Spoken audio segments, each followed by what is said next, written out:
sa i takon Butrintit, vetëm për të dhënë një shifër, nëse do krahasonin 2023-shin e menaxhuar me një zyrë që quhej Zakpa dhe në kushtet shumë vështira që ka qenë menaxhimi i Butrintit, të paktën në vitin përpara se unë të merrja drejtimin e Ministrisë Kulturës, nuk e kam për asnjë lloj demaskimi të askujt, mendoj që ka qenë pikërisht problematika e mungesës së një modeli që ka bërë që ne të vinim aty ku ishim,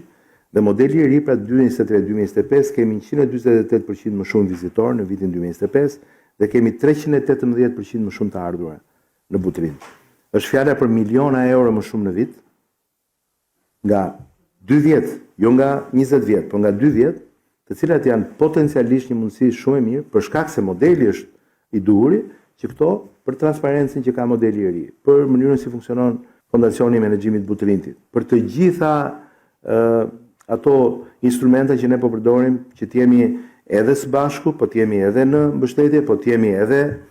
aq sa duhet të distancuar nga menaxhimi i ekspertëve dhe i profesionistëve të Butrintit, sepse është një sit shumë i rëndësishëm botror në UNESCO, dhe kështu që e kemi kokën lart në këtë drejtim dhe jam i bindur që jemi në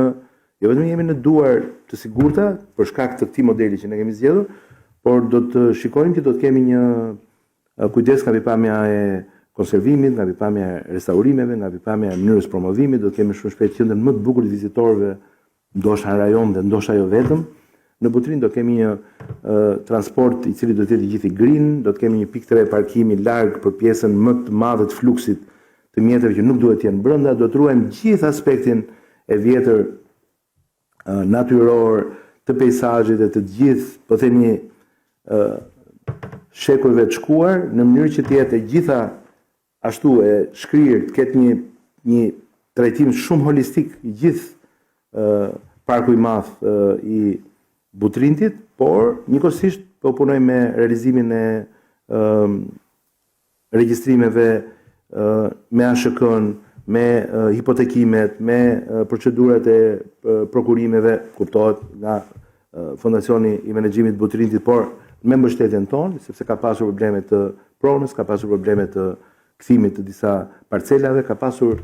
situata nga si ato që ka pasur në gjithë Shqipërinë deri në ndërtime pa leje, të cilat po adresohen të gjitha dhe shumë shpejt do të kemi fillimin e disa për investime shumë të rëndësishme, të cilat vijnë fal këtij fondi natyrisht, po edhe fal fondit që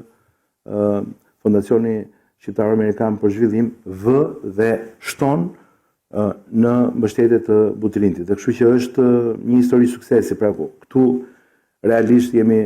me kokën lart.